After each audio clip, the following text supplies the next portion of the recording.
All right, we're going to go ahead and get started. See people rushing to their seats. You have to go off. Call. Yeah, you'll see. We're ready, Tony? All right.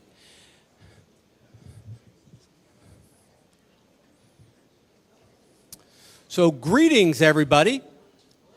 Hello. Hey, is everybody happy? All right. Let's go. Yeah, a little applause. All right. So welcome to UpTech's 4th Demo Day, one of my favorite days of the year. I really appreciate everyone for turning out. We have over 350 people in the room, and I'm sad to report some people tried to get into the room and could not. We've referred them over to live streaming, so they're actually watching us. So we want to do a good job making sure they recognize we have the 350 people here. So apologies to the group that didn't make it in the door. Yay for the group that did make it in the door. Hello, I'm Casey Barrich. I'm the founder, one of the founders of UpTech, the program, the fund, and we're glad to have you here tonight. The first thing, of course, we want to do is thank our hosts. What a great facility. The beer's upstairs, as you all probably know, but we want to thank 8451 and Tony Blank. Where is Tony around here? So thanks to them. Let's give them a round of applause.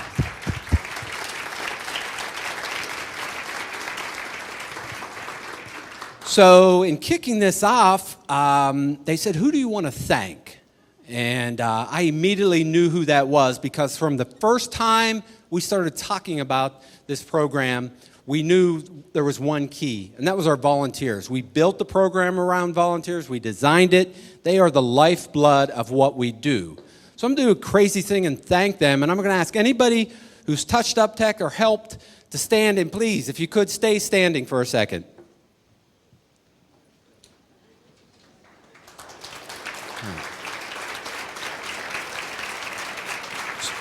So stay standing. So no entrepreneurship effort can happen without the community. We have the luxury of a great community. We have the Brandery, we have Ocean, we have the incubator, we have HCDC, we have great entrepreneurs. Now the rest of the room, if you've helped out at any organization that I just mentioned or more, please stand.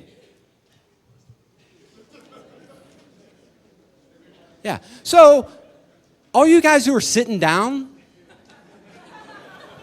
do you feel uncomfortable? I don't know. Ask one of these people why they volunteer, the rewards they get out of volunteering, and the impact they're going to have on our kids and our grandchildren's future. So thank you very much to all the volunteers.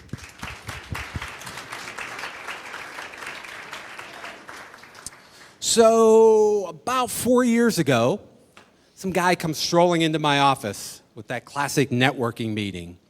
And he starts telling me about himself. And he tells me about this big corporate consulting experience. And I think big corporate experience is so essential in the entrepreneur world. It really helps out. Then he starts telling me about the accelerator experience. And there are very few people in the world who actually have hands-on accelerator experience. And then he starts telling me that he's actually an entrepreneur. He started companies. And in that process, he actually taught himself some coding, some WordPress. And I'm thinking, man, I finally look at the guy, I'm like, this is one of my networking questions. What do you want to be when you grow up? And he said, I have a passion. And I said, what's that passion? And he said, I want to run a top-notch accelerator program. Well, that's not something I hear every day. So that's what he says. And I look at him, and I go, oh, my gosh. Fast forward a couple years, and about a year ago, UpTech had an opening for a program director. Who do you think I thought about? Immediately, I thought about that guy with that experience, knowledge, and passion to bring to the table. And that person's J.B. Woodruff, who's the program director. J.B. Woodruff.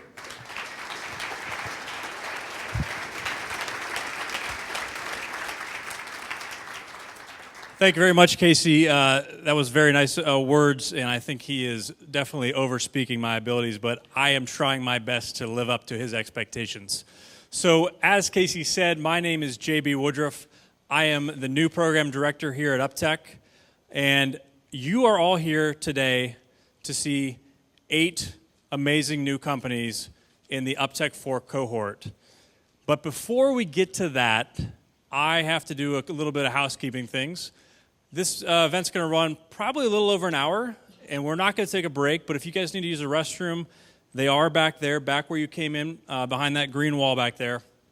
Please feel free to do so, but I would ask that you please do it in between the pitches that we have. We're going to have 8 companies speak, probably about 5 minutes each. Next, you might be asking, do you have any Wi-Fi? Because of the secure nature, you guys can see by your badges of this place, we cannot do public Wi-Fi, so I really hope your mobile phones work out. And then finally, with those mobile phones, I'd love it if you could get a little social with them. I'm not one of those people that does that, but I know we have some in the crowd. So if you can, we do have a hashtag today. It's really, so you should go. And 3 years now, I'm here speaking in front of you guys as a program director of an accelerator. So it truly is a dream come true, and I have to thank her for that. So thank you, Shannon. She's back there.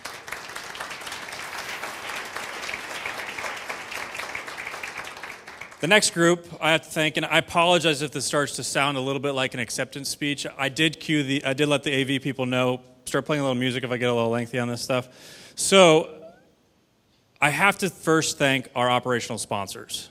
These are the folks that provide funding to us. We are a nonprofit organization, and they're the ones that help us every year make this a reality. So without them, we really couldn't do this. So I'm going to go through that list. So thank you.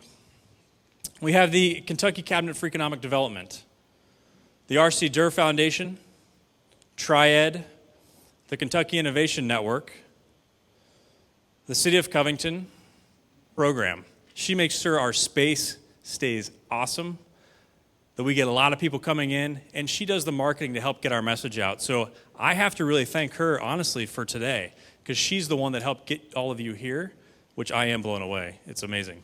So I have to say thank you definitely to her. And then the wizards by the curtain on the other side, that's our board. We have 10 members. They are all volunteer, but they spend a lot of time making this program what it is. And many of them have been around since the very beginning. So I really have to thank this. This is our team. This is UpTech. Thank you very much for that.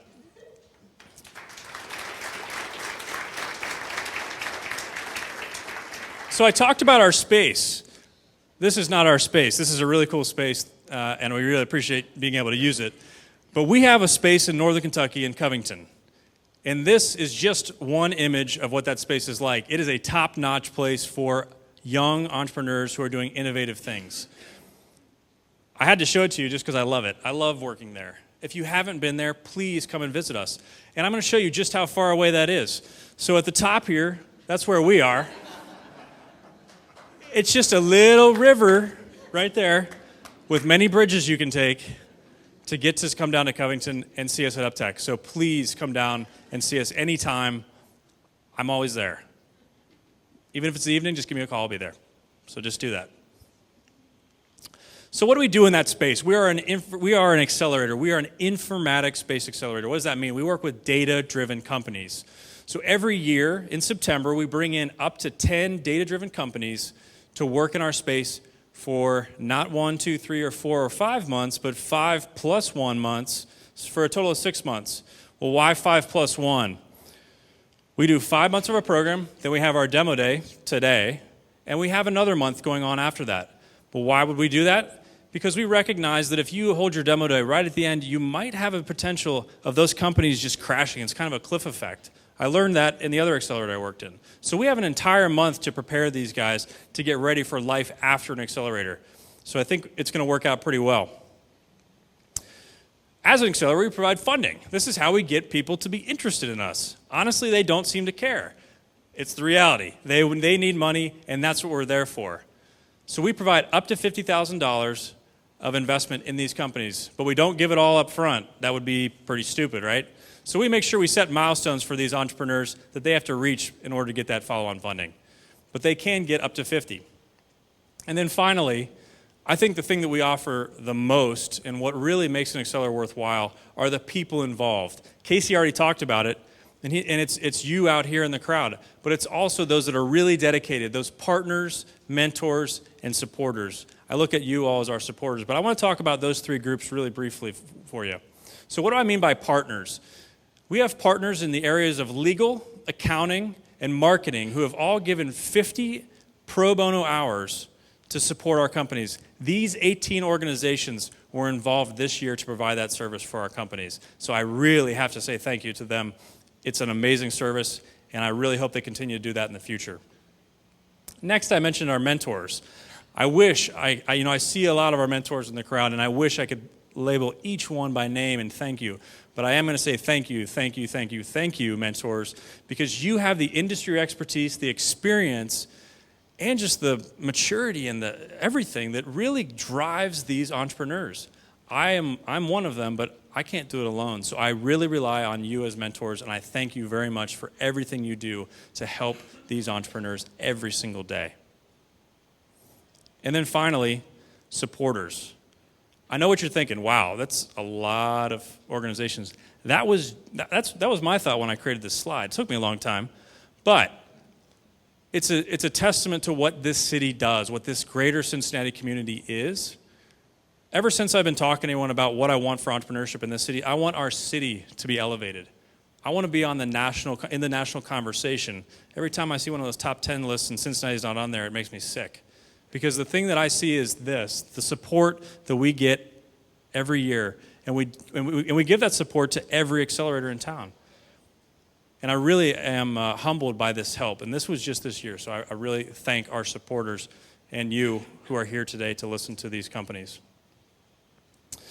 So what would an informatics accelerator be without some data? So I'm going to share a couple data points with you all about our program. So we've been doing this for 4 years. In those 4 years, we've had 285 applicants from 35 cities and 14 different countries. That's yielded 30 companies over these 4 years, and you're going to hear from 8 of those today. For you economic development folks out there, 90 jobs. That's pretty amazing. I'm really proud to say that we have been able to create that many jobs in our region, and a lot of them are sticking around here and staying here. Now on to the investors and the finance. So we have invested as an organization $1.6 million over the last 4 years as UpTech and the investors that we have in our organization. And as far as follow-on funding, we've had $3.8 million in follow-on funding provided by external organizations. And I'm proud to announce, that's got away from me there, 2 exits. That might be news to some of you because we had one last year, and we're going to be announcing one within a few weeks here. So we're really happy to say that from a traction perspective, we've been able to have 2 exits thus far, and we're looking forward to more as we go forward. So at this time, we're going to have a couple speakers. I'd like to introduce Andy Hawking from BB&T. He's going to speak a little bit about entrepreneurship and what it means to him in the region. So Andy, if you would.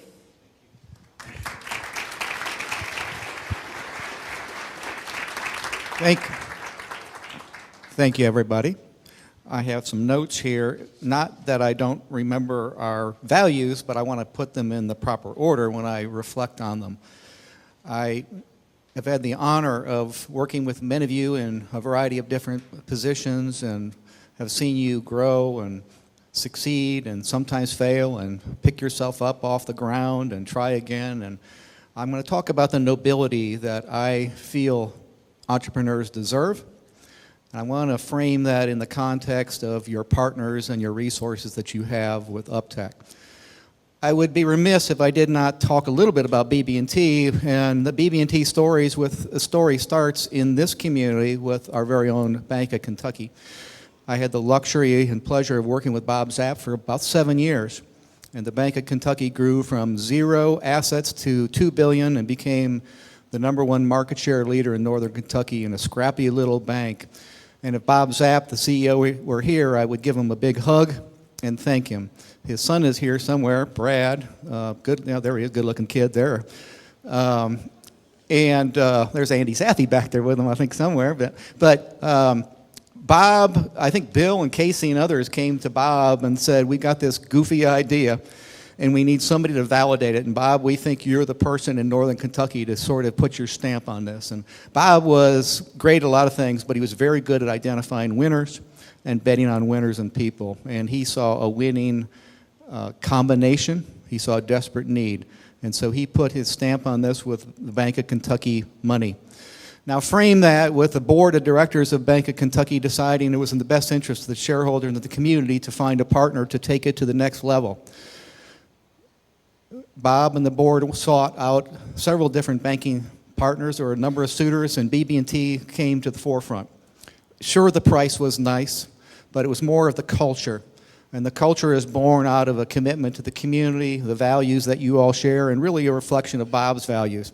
So we always say at BB&T, you know, we're not going to be Bank of Kentucky. We're a $220 billion organization. We have so many other products and services. But we will never lose the sight of how we got here, how BB&T started 150 years ago as a tiny little bank. By the way, BB&T is Branch Banking and Trust. If you travel down to Hilton Head, Atlanta, Florida, you see the name all over. B actually stands for, I think it's Adolphus Branch. That was somebody's name, so it's not Branch in terms of branch. Little fun fact. JB, if my wife was here, I would thank her too, but she's not. So if she's watching this video stream, how you doing, sweetie? So when I was a young banker, the entrepreneur would come in to us, and I know there's a bunch of other nerdy old bankers in here, and the entrepreneur would come to us and say, boy, I have an idea. And we would say, oh gosh, I hope you don't ask me what I think you're going to ask me. I've got an idea and I need to borrow some money. And what the bankers don't do a very good job of is defining how we fit into the ecosystem of finance and of the whole information sharing and value add. So what we have a tendency to say is, I can't help you, without describing why, and then where we can help, and then putting connections together. So back in the day, it was, I can't help you. That was a loan. We have so much more to offer. But we couldn't help because our risk profile is so small. We cannot lose money. Our return on assets is 1. Generally on a loan, we return about 2.5%. If we lose $1 million, just think about how many loans we have to make that pay off, that make up that. So when we said no back in the day, you had no place to go. And thank goodness the UpTechs of the world are there to support you. It's just not about money. It's about the resources, the mentoring, the support, your ability to sit down and say, I've got an idea. So as I look at BB&T's values, they start with character, judgment, success, and happiness. And the happiness is on the top of that value chain. It's stunning to me. And when you talk about character, you entrepreneurs, you noble creatures, I say your nobility is beyond belief. You are flawed, noble creatures. And your flaws should be mitigated, protected by those consultants that you have at UpTech and other places, like your accountants, your attorneys, and yes, your bankers. So you have to have the honesty and character that make up the character and the integrity. You have to have judgment. It's reason, it's reliability, it's independent thinking. I'll give you a quick story. I was at my loan desk when I was over at First National Bank of Cincinnati. An entrepreneur came into me and said, I've got an idea. I need to borrow $200,000.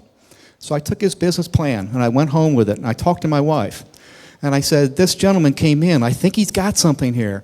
He is coming from a large corporation and he wants to do something. And my wife said, well, it's a good idea. And then I mulled it over and mulled it over. And I said, you know what, I'm going to have to turn him down. The risk profile is too high. And quite frankly, how many people need glasses in about an hour? That's a true story.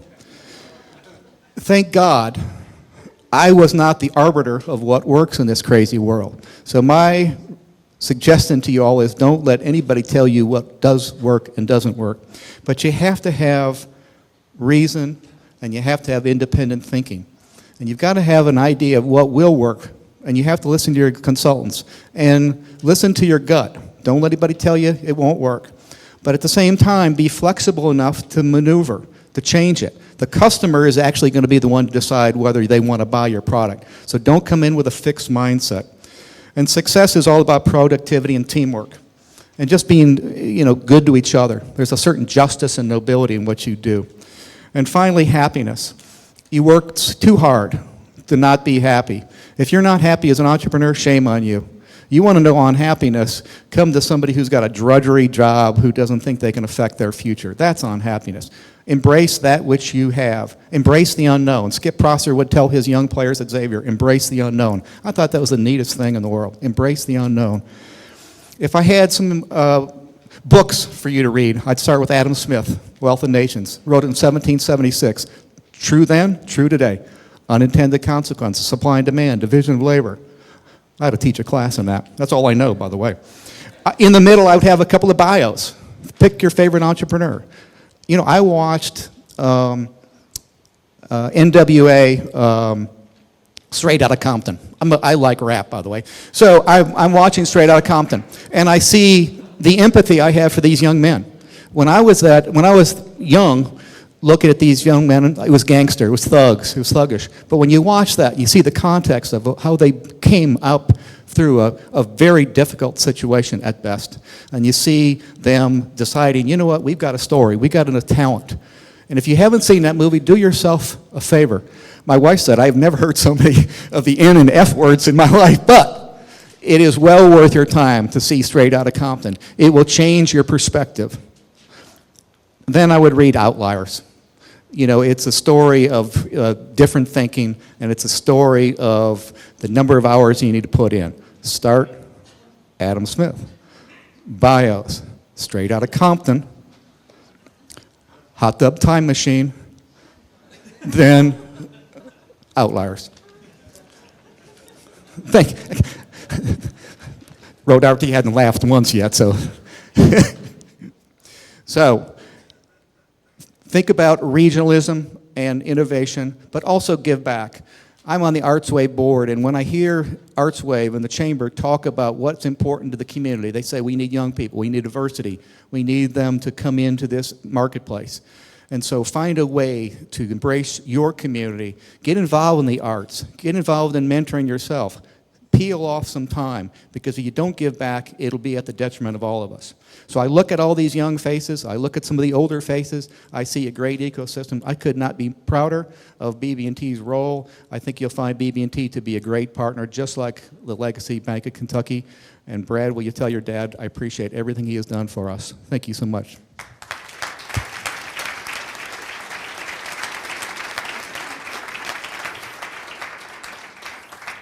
Thank you, Andy. I did not see Straight Outta Compton coming. That was fantastic. Next, I'd like to introduce Tony Blankmeyer to the stage. He is the startup liaison with 8451. He is the guy that I actually asked in this room. I said, can we do our demo day there, please? And he quickly said yes, of course. So I really value his partnership, his friendship. He's been amazing to really make this day possible. So big round of applause for Tony Blankmeyer.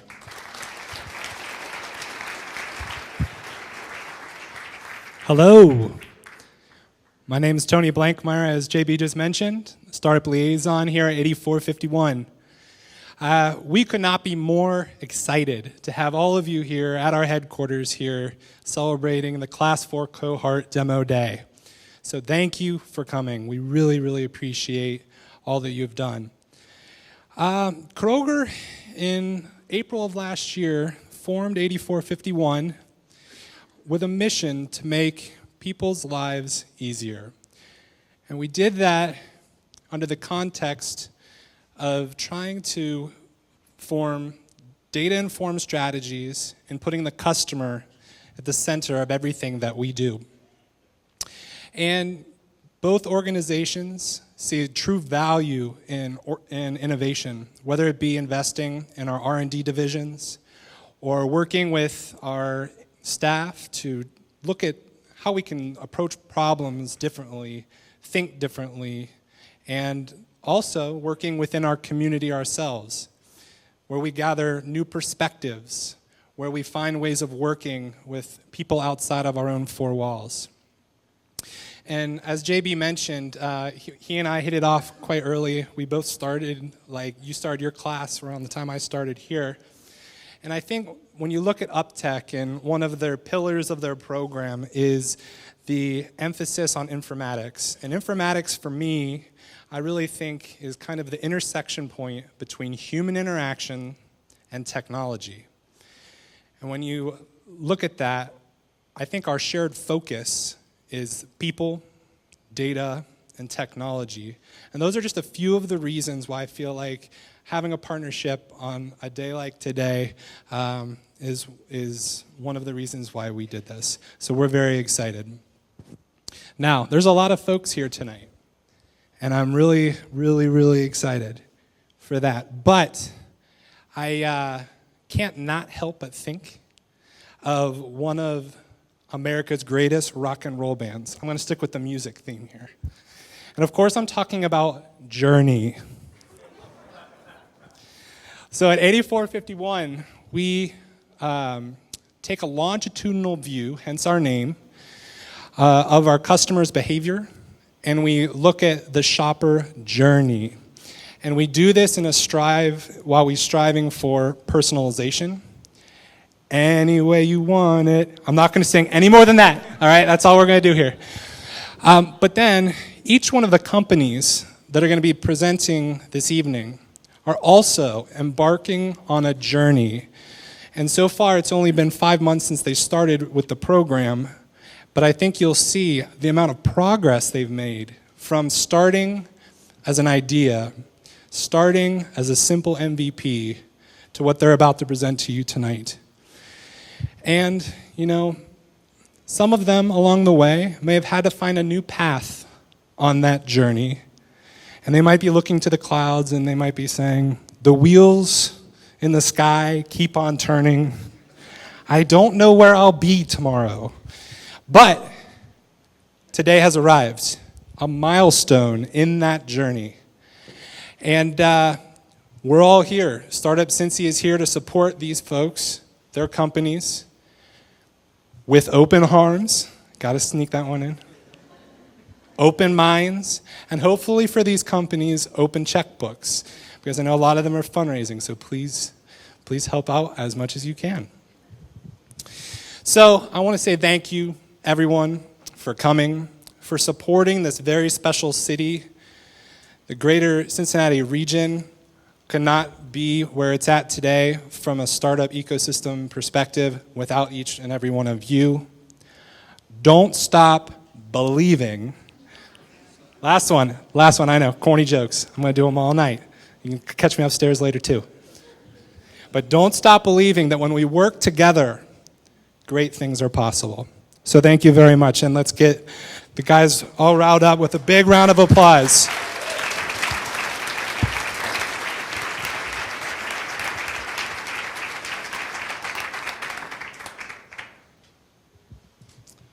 Thank you, Tony. This night is all about our entrepreneurs that are behind that curtain back there.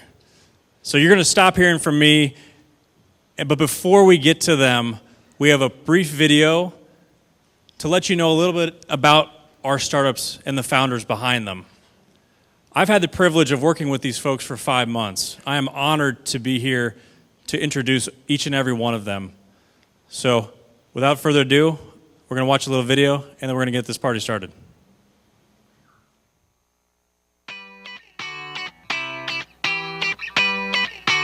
I describe UpTech's personality as work hard, play hard.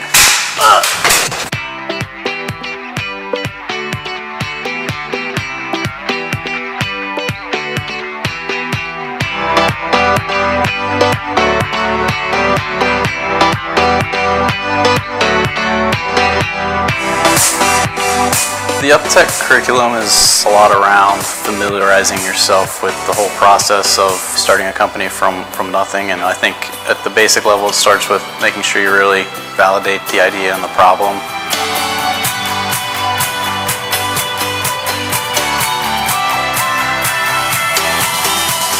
With UpTech, they host events and classes that you could go to. Overall, there's JB always here, there's Abby, who are making sure your business is going forward and you're engaged. The mentors, having those people that we can connect with like an email away is like super helpful and has really helped us get to the next level. We've been put in contact with a lot of really smart people and a lot of great investors who not only can help us along the fundraising path, but can just give us advice. It's been really awesome for getting me amazing connections in the startup community I would not have had if I hadn't been part of the accelerator program, and that has helped fast track the business like crazy. I think the number one myth about being an entrepreneur is that we just drink beer all the time. And in reality, we kind of do, but only in the afternoons. The number one myth, I've heard that most of them are rich. That it's sexy and exciting. Between the curriculum and the advising and the meetings with other teams and all that sort of stuff, the time goes so fast once you're here. The vision for Kiwi Live is that we'll be the go-to resource for every single event out there. In 3 years, I think we have probably sold for 100 million. I would consider a success if we have a sustainable cash flow and we have really happy and satisfied customers and we're growing into other industries. In 3 years, Encapsula will be the way people, businesses, brands, anyone will connect with each other in the real world. It's more likely that we're going to be acquired. If we don't get acquired, we're going to be one of the competitors that the Bulldogs will be facing. In 3 years, I think that we'll have 30 to 50 employees. I think we should have our own great office. In 3 years, I expect GameJewel to be at least at 20,000 customers, if not more, and I want it to be more of a household name. The biggest myth is that you get into entrepreneurship to be an entrepreneur. I think it's the opposite.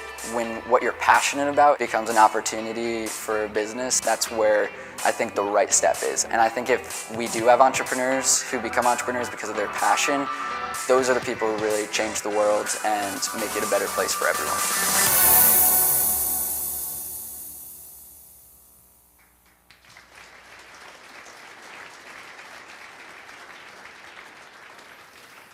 All right, at this time, we're going to get this kicked off. Again, we got some waters in the back. Feel free to use the restrooms, but please keep that to a minimum and in between each of the pitches. So I'm now going to introduce to the stage one of our mentors, Len Eisenstein, to introduce Jeff Mason.